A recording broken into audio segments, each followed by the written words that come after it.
Looking at the Markets with David Modell.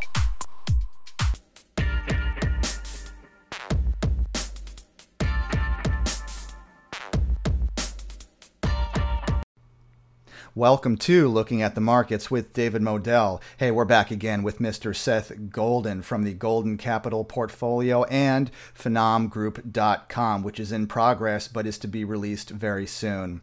And Mr. Seth Golden, in case you don't know already, which you should by now, he is a prolific article writer.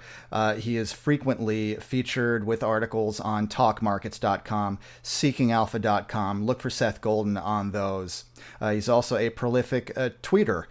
You'll see him on Twitter. His handle is @SethCL, as well as on StockTwits. StockTwits.com, the message board for finance. His handle there on StockTwits is @SethMarcus. So welcome back to Looking at the Markets, Mr. Seth Golden.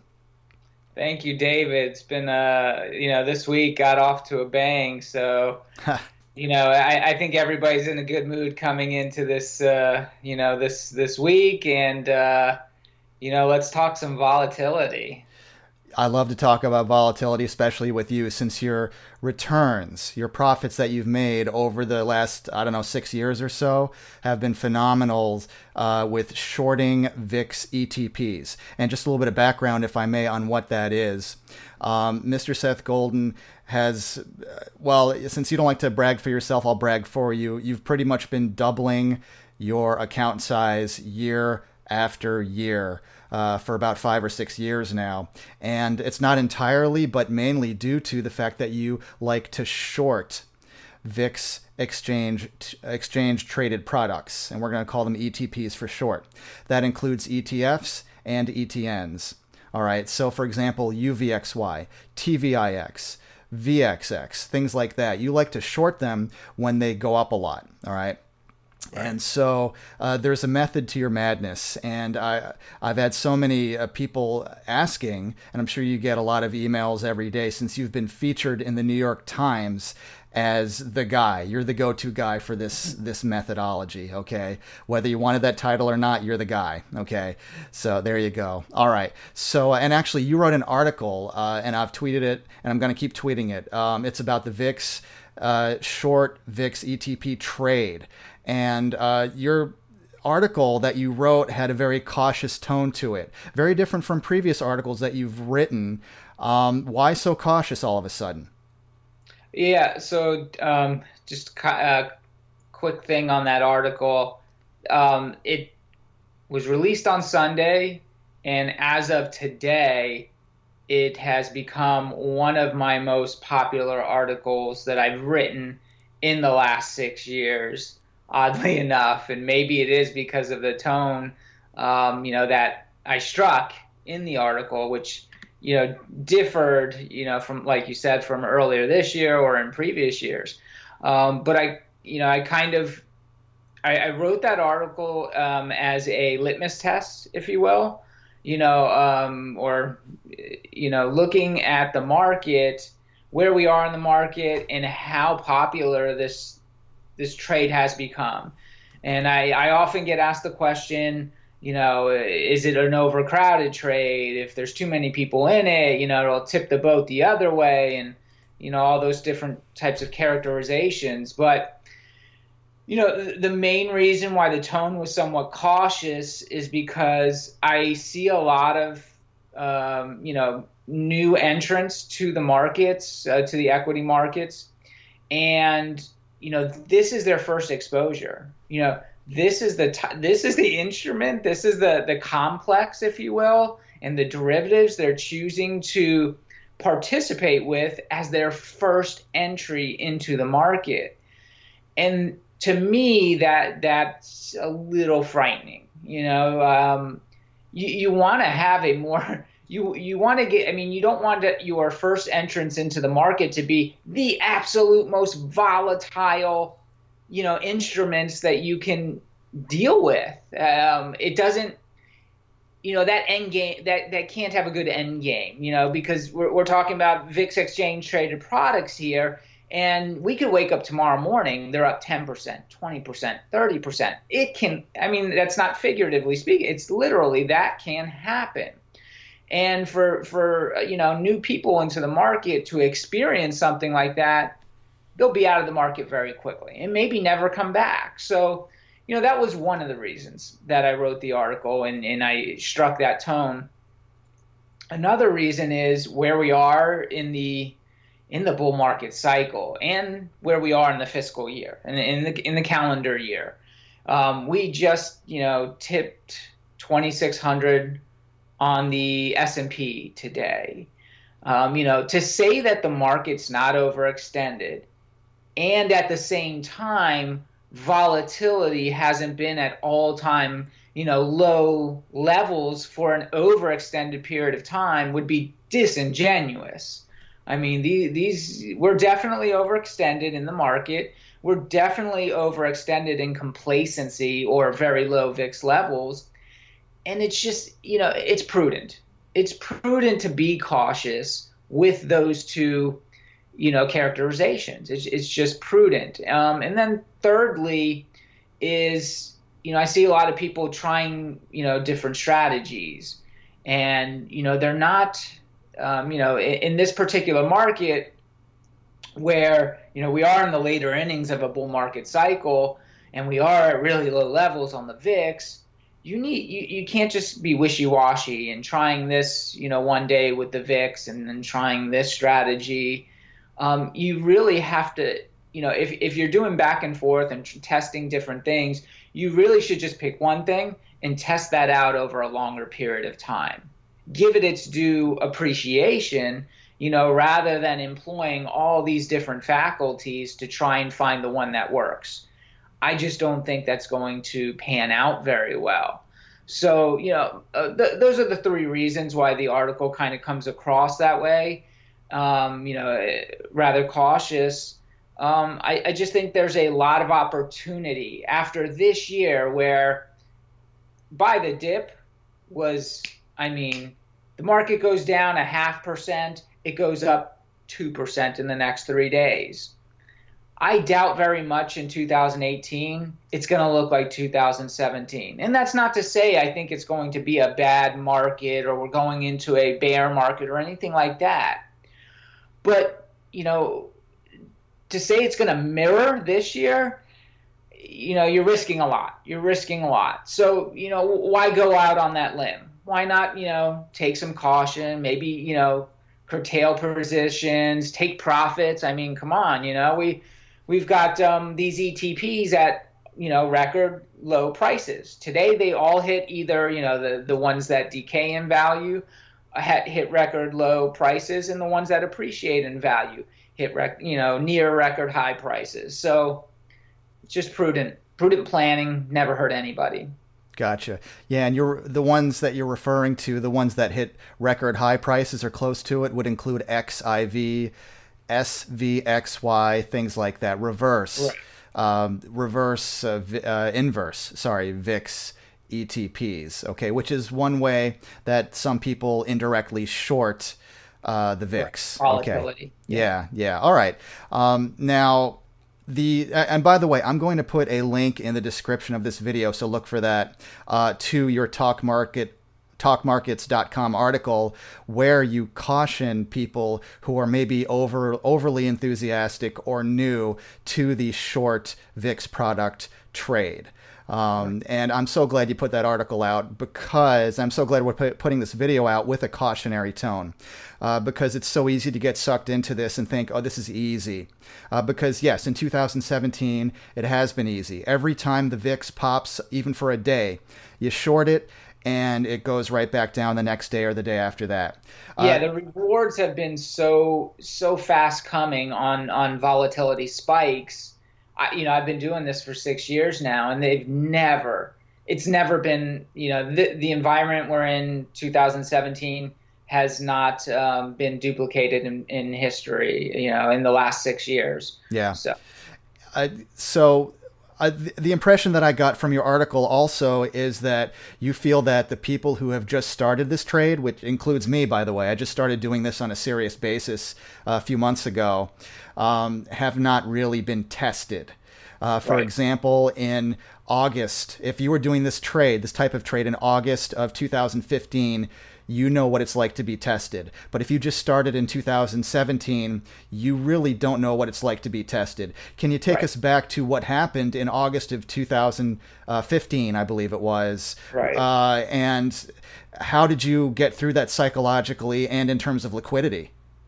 Yeah, so there was a lot of rhetoric and hyperbole surrounding the possibility or the probability of a Chinese economy hard landing, coupled with some issues in the credit markets that were spooking people. And before I knew it, I had already started employing my strategy, which is as the VIX starts to elevate or spike, I start layering in short positions. I didn't foresee the China, the rhetoric on TV about a Chinese hard landing being all that probable. So I went about my strategy, my business, if you will. And before I knew it, UVXY in particular was up 100% within a week, maybe 6 trading days, which is fine. I had enough liquidity. At all times, I have about 200% liquidity.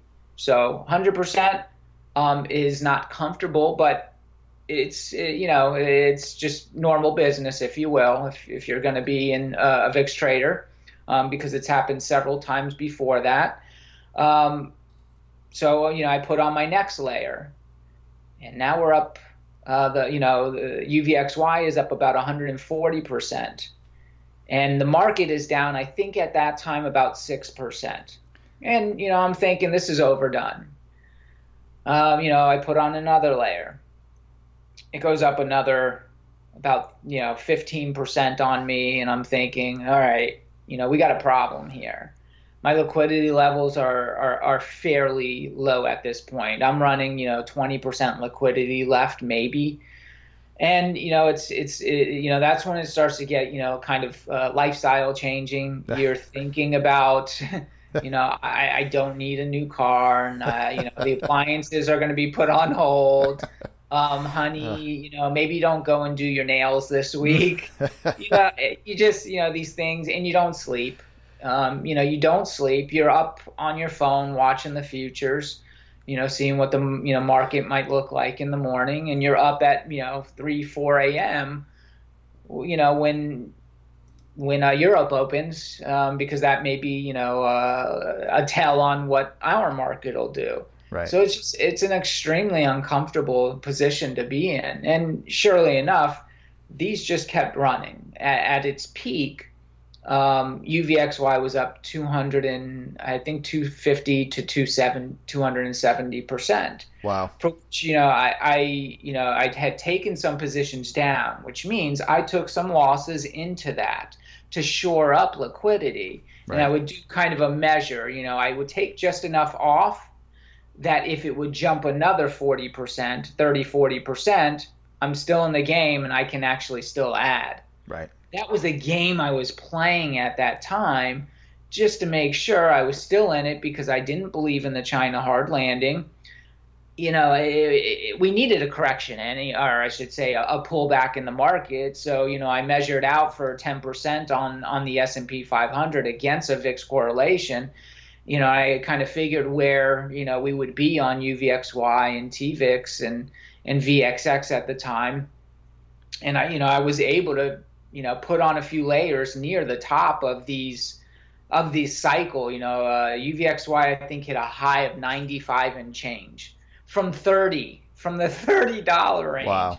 Hit almost 95 or just above 95. And I was able to get a few shares. I mean, really small. I'm used to layering in thousands, in the thousands on share lots.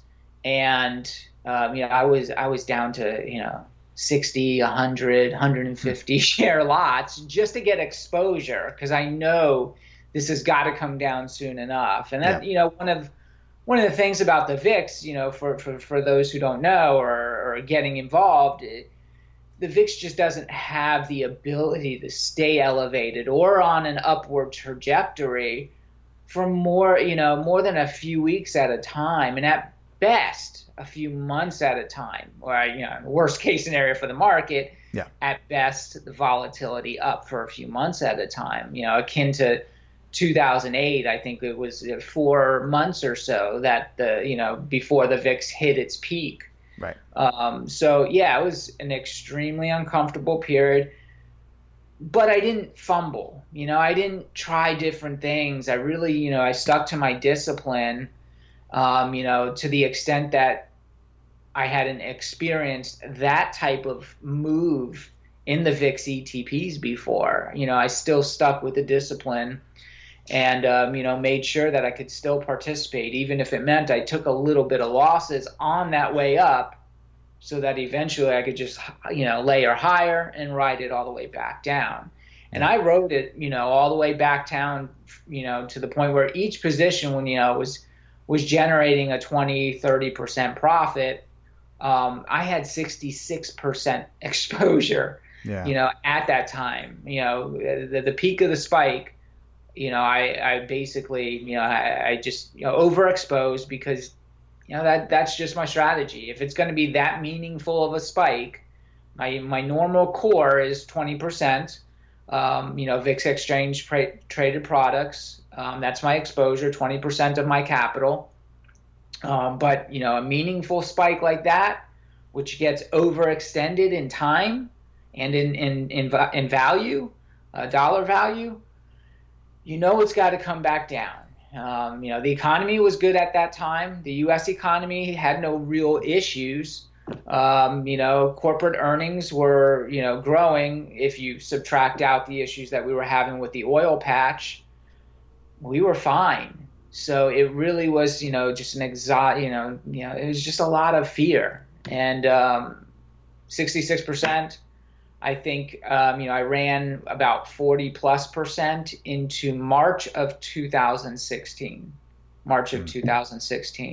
Okay. Did phenomenally well. Yeah. But again, terribly uncomfortable. I don't wish that upon anybody. And, it's something that you have to accept. If this is what you're going to do as a trader, if this is going to be your core strategy for beating the market every year, you have to expect something like that and be prepared. Surround yourself with people that have been through that type of event and can kind of level set, your expectations or your psychology, because alone you can do some damage to yourself. The number one thing that people do is, they get out at the wrong time and they get in at, the wrong time. So yeah.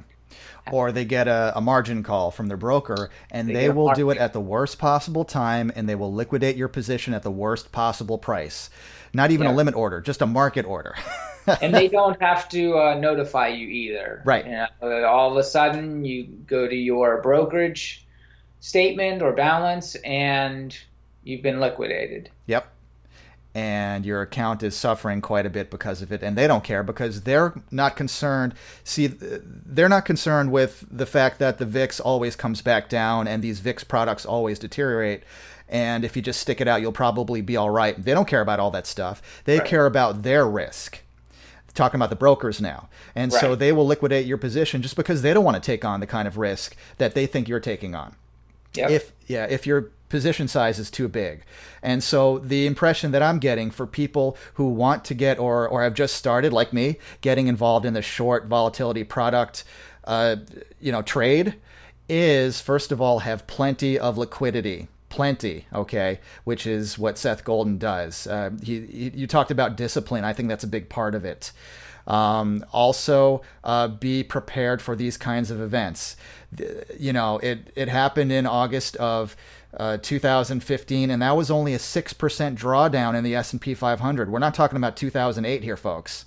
We're talking about just a minor pullback, and the VIX popped, what, 200+%, something like that? Okay, some of these VIX products.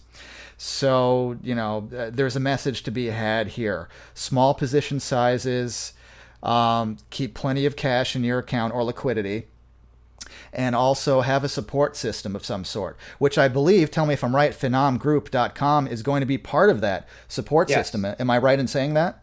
Yeah, absolutely. Phenomgroup.com, we plan on launching in December. I actually tweeted yesterday or the day before a screenshot of what the site's homepage is going to look like. Yeah. A lot of people like it's still under construction. We're still doing some tweaks here and there and coding and logic. But yes, you know, it's going to be very VIX centric. You know, it's you know, centers on my strategies, you know, being, you know, in the volatility complex as well as the CPG and retail categories. But, you know, we plan on having a lot of, you know, people, experienced folks that have, you know, been in this trade for some time. Yeah. You know, so we have chat forums, you can talk to individuals, and obviously, you know, a subscription to the site, you have my time. You know, you're welcome, you know, to email me at your leisure. You know, we can discuss and walk through any of, you know, the trade risks, risk valuations and things of that nature. You know, I'll definitely be there walking people, guiding people through, you know, what is an optimal, you know, position strategy at any given time. It's not often you get that kind of access to a world-class investor or trader, and so this is a rare opportunity. I believe there's only a limited number of positions available right now for the phenomgroup.com premium subscription. Am I right? Correct. Yeah, we were only going to launch, you know, to an exclusive audience of 1,000 subscribers. Okay. The response has been phenomenal. Yeah. You know, we have about 125, I think, left now. Okay. It's at a discounted rate because, you know, once we, you know, go to a broader public next year, we'll reopen the subscription service, but it'll be the regular, you know, price. It won't be the discount price for this launch period. So. Sure.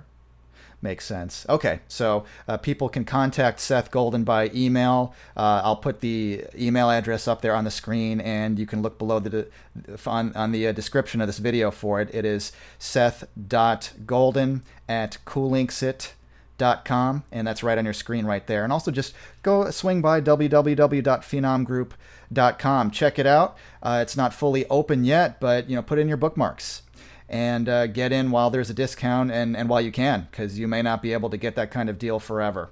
So, you know, I think it's really great what you're doing. In addition to tweeting on almost a daily basis, pretty much a daily basis, some of your trades before you make them, not just after. Anybody could say after the fact, oh yeah, I I made a ton of money on that trade. You know, you're letting people know what kinds of trades you're making, and that's at Seth CL on Twitter. Check that out. And at Seth Marcus on StockTwits.com. Now, I had a personal question. Since I'm starting my journey, I have a tendency to, my approach, and you talked about today about how you should probably choose an approach that's right for you and kind of stick with that. Don't try something, you know, go here and then try that and, you know, just testing things out randomly. So for me, since I love to sell options and watch them decay and deteriorate, and so I've been selling the weekly calls on UVXY every time it pops. Okay, so then you get decay because it's theta decay for option sellers, right? You get decay on top of decay. So that's my style. Doesn't mean it has to be yours or anybody else's. So, and I've been following your trades on Twitter, and I've noticed that whenever, let's say you wake up in the morning and the S&P 500 is down, let's say 0.5%. It's down moderately, 0.40%, 0.50%. If the conditions are right, you're probably going to short some UVXY or TVIX or VXX, assuming assuming that the VIX term structure is sloping upwards like it should, assuming that it's not a nuclear war type situation or September 11th type situation, assuming that contango and roll yield are decent. All right, assuming those parameters are in place. I've seen you pretty consistently short UVXY or something like that on small market drawdowns. But what if, and I haven't seen this yet in 2017, what if you and I wake up, well, you wake up a lot earlier than I do. What if we wake up and the S&Ps are down 1.5% or 2%? On a day like that, are you likely to short a VIX product, or are you more likely to just stay out of it because this might be the beginning of a market correction? Yeah, it's a lot of questions there, and perfectly. So yeah, I'm looking at all those things that you mentioned. So great terminology. Contango. I want to see what contango is, or are we in backwardation? If we're in backwardation, then that right away, I'm probably going to wait. Yeah. I'll have my limit orders in. Don't get me wrong. I always have my limit orders in the pre-market or limit orders on the day. And I always set them really high so that the inventory is there for me during the day, that I can modify it. If I just bring the price down, if I do desire to get an execution. So I've always got my limit orders there. So I'm looking at contango. I'm looking at where we are in the economic cycle. Our corporate earnings good. Corporate earnings are good. That's my foundation. That's my foundation for the market. If that's good, I'm okay. I also want to check, what the bond market's doing. The equity market's one thing, bond market's a totally different beast. If there's nothing funky going on, that's okay. If there's nothing funky going on in the bond market, then I'm okay, as well. So yeah, if we're down 0.5%, 1%, even 2%. So we can go back to 2016, where that actually did happen, where I think we opened up on Brexit, Brexit vote in June 2016. And I wrote an article about that ahead of the Brexit vote, like a day or two before. I think it's called My Strategy for Brexit. It's on seekingalpha.com. Okay. And I was basically telling people in this article that the UK economy is not big enough to hurt the US or the global economy. It's just not. So while it may, cause some, disruption in the near term for the European Union and things like that, it's really just not big enough to take down global markets, let alone the US market. But I think we opened up a full percent, maybe even a full 1.5 down that day. And I remember specifically on the Dow, we finished the first day after Brexit 600 plus points down. And I was layering positions into that spike. Again, kind of like the China hard landing thing. I didn't believe, because as an economist, I'm pretty fundamentally sound on what what's being foreshadowed or what's just hyperbole, and what the reality is probably going to be. So I was layering positions, and I went into that Brexit with, I think like 18% core holding, so I had even more liquidity than usual. Yeah. The second day of Brexit, the second day after, or the second trading day after, the Dow finished down that day 250 points. But, the VIX couldn't keep momentum. It had already spiked so hard on the first day after the vote that the second day it wasn't rallying much. It wasn't rallying much at all. And so I went even heavier on the second day. And I had, upwards of 37% exposure after the 2 days. The third day, So if you went long into this event, okay, which a lot of people did, and again, I wrote my article saying this is my strategy. I'm going to short. There was another article that came out the very next day after mine was published that said you should go long. So we're 2 days out of this event, okay? The third trading day in the pre-market, I think all my dogs are coming in the room. That's great. Well, they can't wait to hear what you have to say now. So what happened?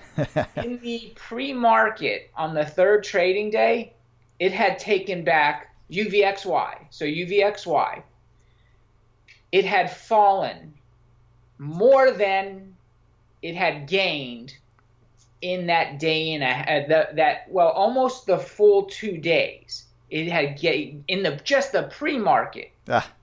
So if you didn't exit your long position at the end of the second trading day, you pretty much were out. You may have just been flat, maybe made a couple bucks, but man, it just wasn't worth it. Now, if you shorted, you cleaned up.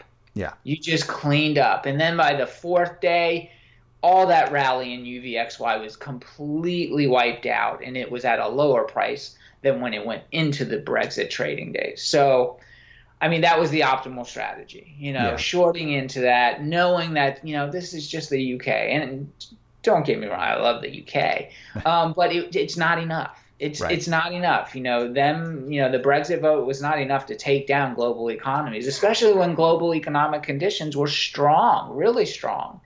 So to answer your question, it depends. It very much depends. Every event is different. Yeah.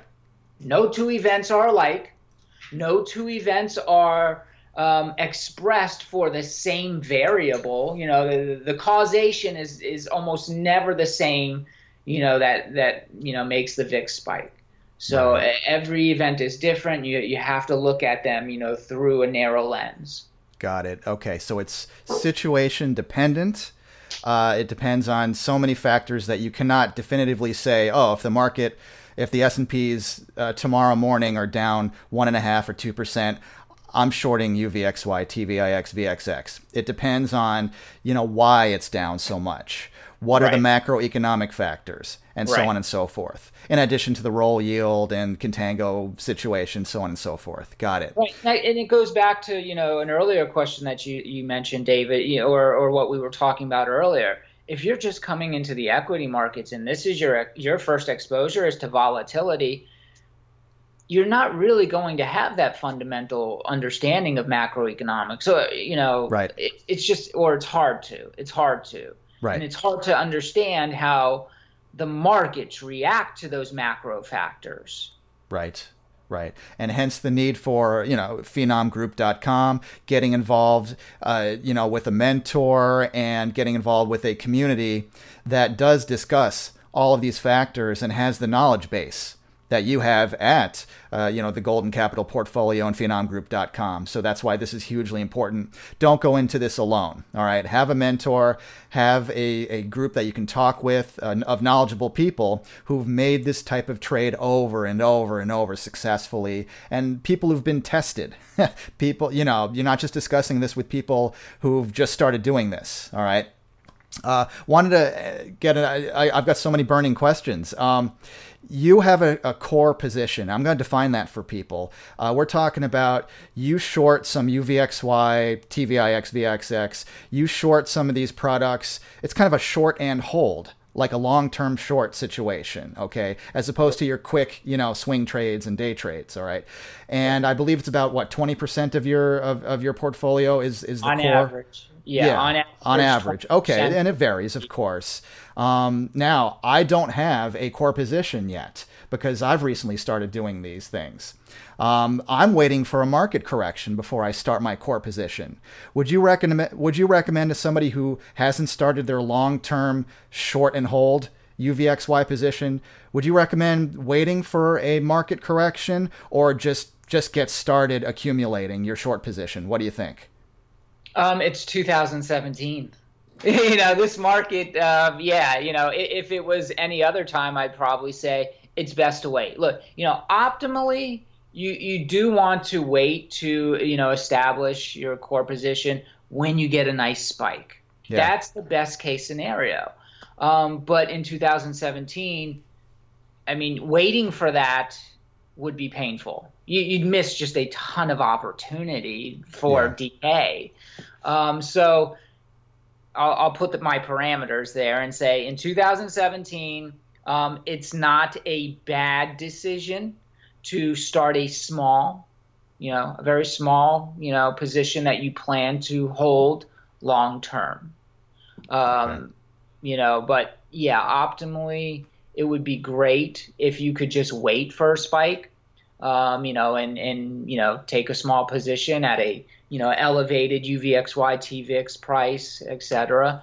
But if you do that this year, it's been foolhardy. Yeah, it's like that old the play Waiting for Godot, or if you like movies, Waiting for Guffman, where they just wait and wait and wait for something to happen, and it just doesn't happen, and life is passing you by, and profits are passing you by. Right. So maybe, at least for me, maybe it's time to just go ahead and get started on my long term short position. Whether I do that through selling calls, maybe it's selling I don't know. We'll see. We'll see how that pans out. But okay, I'm going to take that to heart.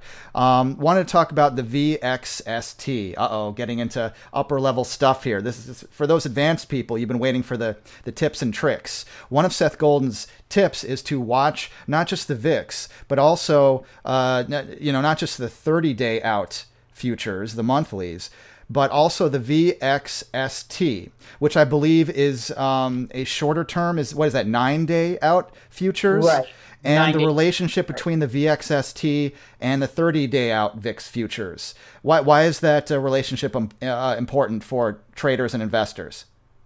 So basically, the VXST is kind of like the VIX's little angry brother. And nobody has described it better than a gentleman friend of mine. He also participates on StockTwits. His name is Eric. He goes by VIX Hulk, and just a really intelligent gentleman, and very knowledgeable. He has a blog site as well, and he'll be participating with phenomgroup.com. But I want to give you his characterization because it's really poignant.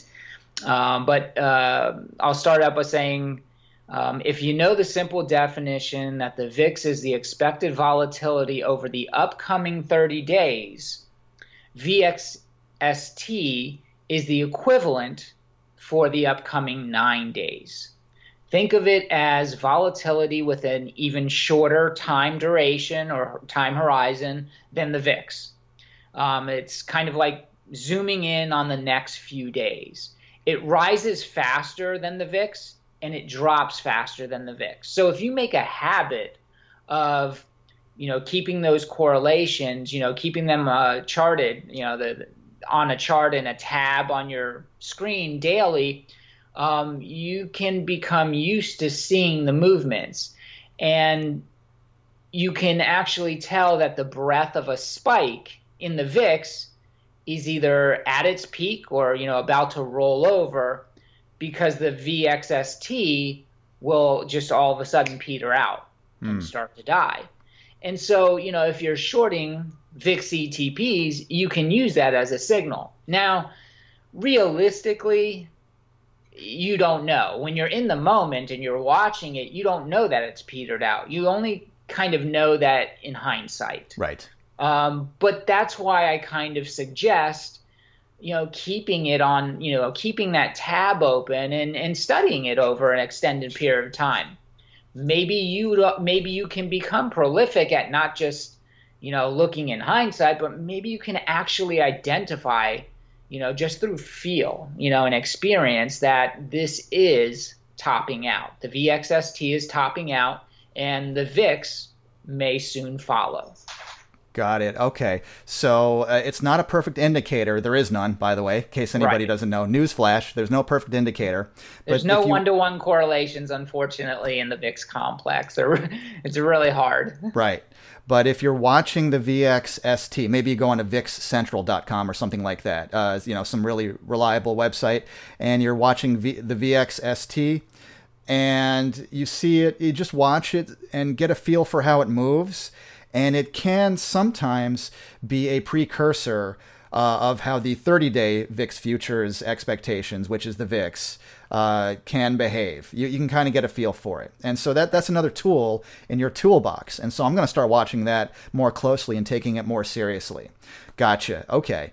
And then finally, the VIX ETPs, UVXY, VXX, TVIX, they've had a number of reverse splits over time because they're so terrible. They go down so much in price that they have to artificially inflate the price through reverse splits. For example, we've got TVIX trading below $9 a share. UVXY just had a recent 52-week low trading price. Can we expect more reverse splits in the future, in the near future? And how do we prepare for such an eventuality? Yeah, so, I'm expecting TVIX. That's, I think, the lowest priced one right now at right around $7 a share. And they typically reverse split that. Credit Suisse reverse splits it around around the $2 level. However, last time they reverse split it around the $4 level. So, if we kind of look at the trend, I would say, they'll probably do it again at the $4 level. UVXY tends to split around the $7, $8 level. So it still has a ways to go, being that today it closed in the $14 range. What happens when these products decay to the extent that they do and they kind of, reach these really, really low valuation levels, on a dollar basis, they become harder to borrow. They become that much harder to borrow. And then when they reverse split, you do have more inventory of the product. But also, one of the things is there's fees. If you're holding these through a reverse split, there are fees that you accrue in your account. They're not meaningful.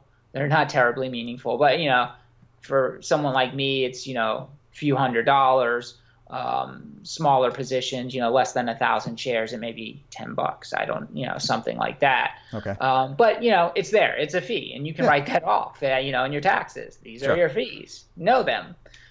So those are just some things to recognize.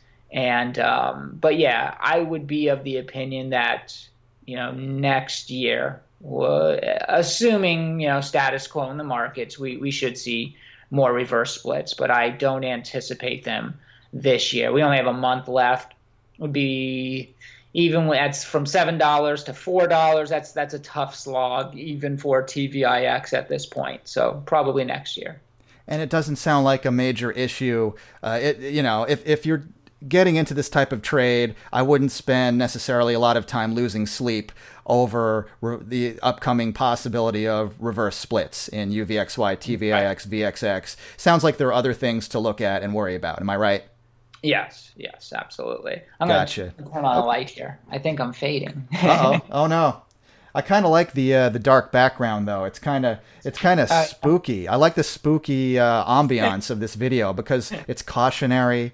We want to scare people who think that this is an easy trade. It's not an easy trade. You got to have the research, which Mr. Seth Golden is doing. He's done so much. He's been doing this for longer than most. Okay. In fact, it sounds like you've been doing this practically since some of these products have been introduced. So yeah. And I want to, to give some people, drop some names, if you will. Sure. Eli Mintz, VIXCentral.com, fantastic resource. Yep. SixFigureInvestments.com, another Vance Hardwood, fantastic resources. Right. People that follow me and I follow them on Twitter. Look into the entire Twitter. Go to the VIX. You'll see who proliferates. Yeah. On Twitter, and you'll be able to gauge for yourself, who are the reputable people, who has the followers, and who is dedicated to tweeting and investing in other people. Gotcha. All right. And people need to follow Seth Golden if they're not already. On Twitter, the handle is @SethCL. On StockTwits, the handle is @SethMarcus. So what's on your radar outside of the whole VIX complex? What else is on your mind? I'm focused on, the geopolitical factors right now. I'm focused on retail, heavily on retail right now, and CPGs, because it's the holiday season. If the retailers can't do it during the holiday season, they can't do it. Right. So, I'll be going out doing my channel checks at the retailers on Black Friday, the day after. I've been doing that for over a decade now, and I can tell. I can literally walk into a retail store. I can look at what's on the shelf. I can look at the traffic. I can look at the parking lot. And I can pretty much expand that across their entire chain. So I can go to a Target, I can go to a Kohl's, I can go to a Best Buy, and I know what to look for. And if I see what I like, bullish or bearish, I know how it's going to turn out for them during the quarter.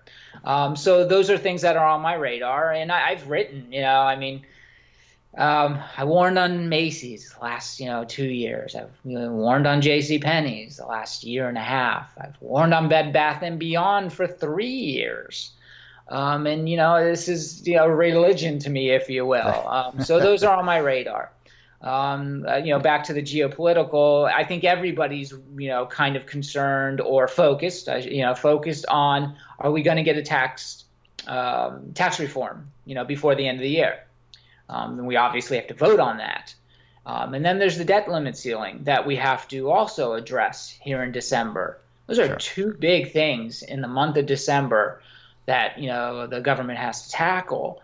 And, to me, that's problematic. I look at it and, we saw what happened with healthcare.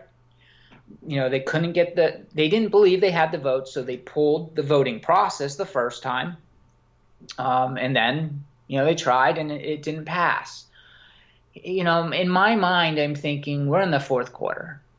I don't think the Senate – look, the path to tax reform is a difficult one, and it's very narrow.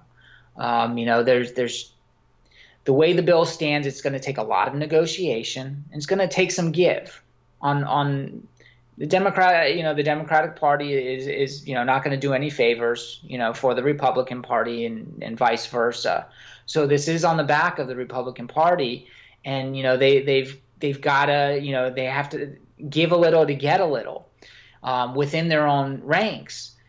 So it's a very delicate balance that they have to strike, and that makes that path really narrow. So I don't know that it won't take them until 2018, the early part of 2018, to actually do a vote.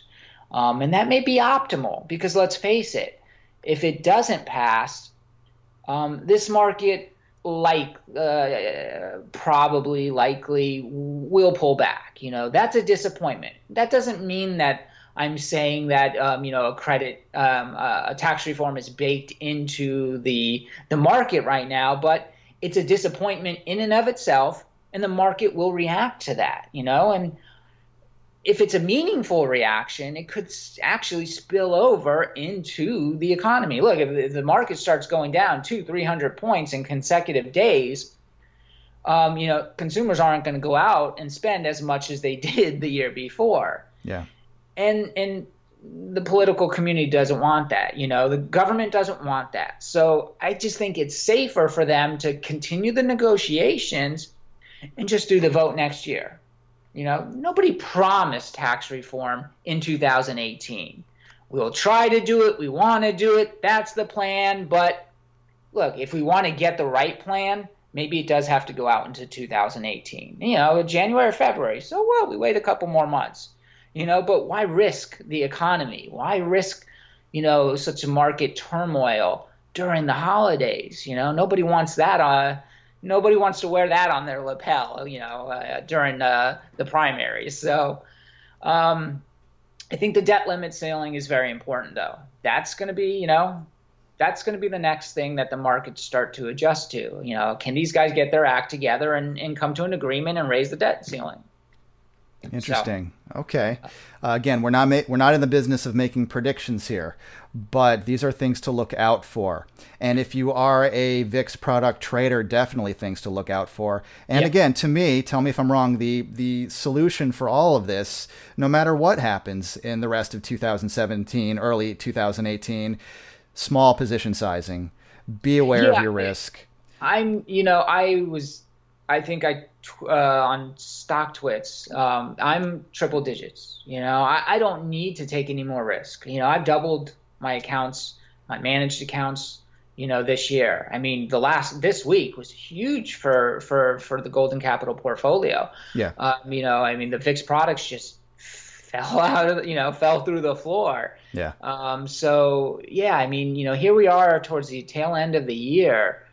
If you've done really well, and most independent traders have in this particular trade, the VIX complex, why overextend this far into the year? Have a great holiday season. Yeah. Markets, you're always going to have an opportunity. That's the beauty of the VIX as well. The beauty is there'll always be another opportunity. Yes. There will always be another opportunity. It's nothing wrong with waiting. In fact, you make more money waiting than you do over trading, that's for sure. And cash is a position. You've answered so many of my questions today. I really appreciate it. It's such a rare and excellent opportunity. I hope that the people watching and listening to this will go to phenomgroup.com, bookmark it, and if you want a subscription because you don't want to be alone in this type of trade, contact Seth Golden. That's seth.golden@coolinksit.com. Check him out on Twitter. Check him out on StockTwits, talkmarkets.com articles, and seekingalpha.com articles. And go to the description of this video and check out his latest article on VIX products, which covers much that we've spoken about today and a lot more. So Seth Golden, it's always a pleasure to have you here. Again, we plan on making you a frequent guest here. So, we're going to bring you back hopefully in a couple weeks, and we'll follow up and see how the political situation is and so on. So, Mr. Seth Golden, thank you again for coming on Looking at the Markets. My pleasure. Thank you, David. Thank you for watching. Please like, comment, and subscribe. And I'll see you next time.